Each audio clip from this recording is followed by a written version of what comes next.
Support comes from the Missouri Forest Products Association, saluting Earth Day on April 22nd with an ongoing commitment to help offset carbon emissions with sustainable harvesting of Missouri forests. Details at choosewood.com. Welcome to St. Louis on the Air. I'm Sarah Fenske. St. Louis continues to explore the idea of leasing its airport to a for-profit entity. The idea is that getting cash up front would provide needed capital to the city and aid development in the region. The company leasing the airport would hope to make money on the back end by increasing profits. But when Denver recently explored partial privatization of its airport, well, that's not the way things worked out. Denver's experience is the subject of St. Louis Public Radio reporter Corinne Ruff's new story, which is out today.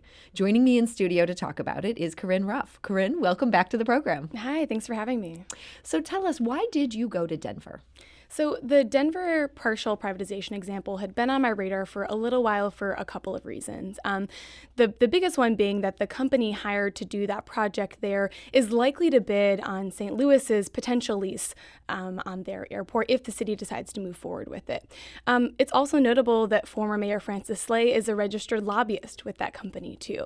So I've been sort of watching it, and then last month when I saw a news article that Denver's mayor had given the okay to end what is a nearly $2 billion deal, that definitely caught my attention. So it certainly was no small decision. I mean, just ending the contract is going to cost the city at least $200 million. Just to get out of the contract. Just to get out of the contract. It's still unclear how much it's going to cost to, have the city, have the airport take control of the construction and actually finish the job, because right now the terminal, 1/3 of it is under construction, and all of those workers are packing up and going home, and they're going to have to get a new contractor in there. Wow, so a lot of upheaval. There's a lot of upheaval right now that's happening. I wanted to go there to figure out, how are passengers being affected by this, and also what advice could people that were involved in that deal, city council members, give to people here in St. Louis who are also considering a privatization deal. So before we get into the potential advice there, why did Denver end up ending this contract? So right now, the airport, the city, and the contractor, Ferrovial, are sort of playing the blame game. So the airport says, they were fed up. The parties had entered mediation this summer, but the airport ultimately was fed up with cost overruns and delays. The contractor had said that it was going to take an extra 3 years and $300 million to finish this project. And they said, you know what, that's too much. And more money than had been budgeted for. Much more money than had been budgeted for, $300 million more than. That is a lot. At the same time, though, Ferrovial is saying, hey, we discovered weak concrete. That is the source of all these problems. That's why there are delays, and that's why it's going to cost more. So at the end of the day, though, no one's really happy about this, but Ferrovial has decided that they will, agree to a smooth withdrawal from the project. So there won't be litigation, but there will be a process. That's unclear, but right now the company has said that they will leave the airport by mid-November. And from what you're describing, it sounds like this wasn't just a matter of managing an existing terminal. They were also doing a major construction project here. Yeah, so it's a little bit of a unique project. So the first thing was going to be a construction project to the main terminal where pretty much everything happens. You check in for your flights, you can get your bags, you can go through security there. And what Denver was concerned about in the airport was security reasons. It's big open air, and they were worried about potential security threats as well as capacity concerns. It's the 5th busiest airport in the country. So they definitely needed some construction, but this contract also involved a 30-year lease for the concessions in that terminal. So what I'm getting from people is that one of the reasons they wanted Ferrovial is because they've got this history of building malls, building other big airports with a lot of shopping and restaurants and things to do. So they wanted to go more of a private route, but now they've pulled the plug on that. Exactly. Has this become an inconvenience for travelers that this project is sort of caught in the middle of all this? It's definitely a source of frustration. I mean, 1/3 of the terminal is shut down. So it depends how you use the airport, but from what I heard speaking with a lot of Denver residents passing through is if you park in the parking garage, it can be a huge pain to navigate construction to actually get to check in. And then depending on what airline you're flying, you might actually have to go back outside, walk around all the construction, go back in order to actually go through security and then take the tram to your concourse. So it's pretty frustrating for a lot of people. A lot of people were grumbling or kind of lost walking by, people taking pictures. But even savvy business travelers that are traveling every single week are saying that it's adding an extra 15 minutes, which isn't a huge deal, they say, but when they know it's going to be an extra 2 to 3 years, that makes them anxious. Now, you spoke to 3 Denver City Council members. Do they now have regrets about this privatization deal that they attempted there? I think everyone is acknowledging that things could have and should have gone differently, but it sort of depends who you ask.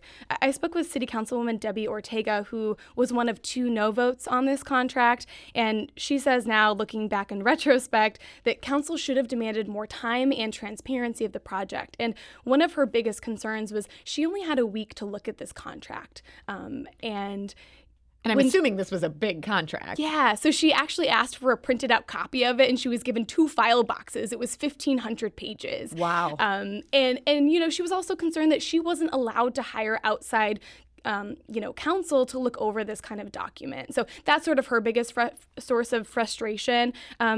Also, that it didn't include the financials in all of those documents. Now, on the other side of things, I spoke with Councilman Chris Herndon, who voted yes, and he still maintains that it was a good decision at the time, but of course, things that could have gone better. But overall, he says it hasn't shaken his support of public-private deals.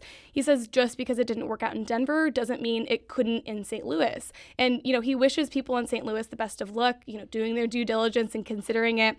And, says that they need to, weigh Ferrovial's experience in Denver as well as their experience in Madrid and London Heathrow. But the other thing he talks about is, they should engage the public. They should see what's really to gain for the public beyond just the city. You mentioned that he had cited Ferrovial's experience in London Heathrow and in Madrid. That's something that went better for Ferrovial. Yeah, these are 2 airports that they really tout as success stories, very major airports in Europe that have, a lot of passengers going through, and it makes a lot of money. Also, officials in Denver, City Council members, many of them went to visit these airports as examples of what they could do for Denver's airport. So I think that's part of the disappointment now in seeing one example and seeing it not turn out quite the way they expected. Now, you end your story with the biggest lesson that Denver officials learned from this experience. They said it was to write contracts with a termination clause. Do you have any indication of whether, with what St. Louis is considering, if a termination clause is something that would be part of their deal? The short answer is I don't know, but I've got to be thinking that officials here are looking at that $200 million termination fee and saying, we want to make sure that doesn't happen here if it were ever to get to that point or if that were ever to be the case. But, right now, the Airport Advisory Working Group in St. Louis that's been considering this project for over a year, they're still working on a request for qualifications to even begin to vet potential bidders. So really, they're sort of caging this conversation as we don't know who's going to bid yet. I've spoken with a couple of members from that working group, and Alderwoman Marlene Davis has said, St. Louis needs to just focus on its own situation right here. A few of those members came on St. Louis on the Air recently. Paul Payne, who's the head of the working group, has said, until we see a proposal, we really can't gauge one way or the other. St. Louis Public Radio reporter Corinne Ruff, thanks for joining us. This is St. Louis on the Air on St. Louis Public Radio, 90.7 KWMU.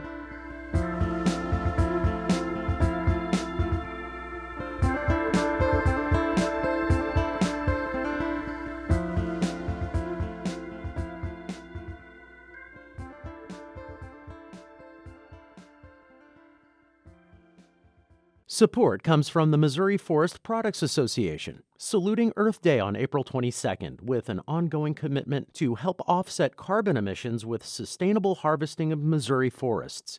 Details at choosewood.com.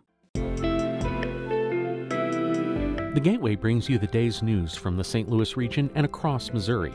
It also includes stories from the Illinois side of the river and our Metro East reporter, Will Bauer. In Alton, in Belleville, in East St. Louis, in Edwardsville, in Cahokia Heights, at Scott Air Force Base, I'm Will Bauer, St. Louis Public Radio. Listen to reports from Will and all of our journalists weekdays on The Gateway, on the STLPR app, and wherever you get podcasts.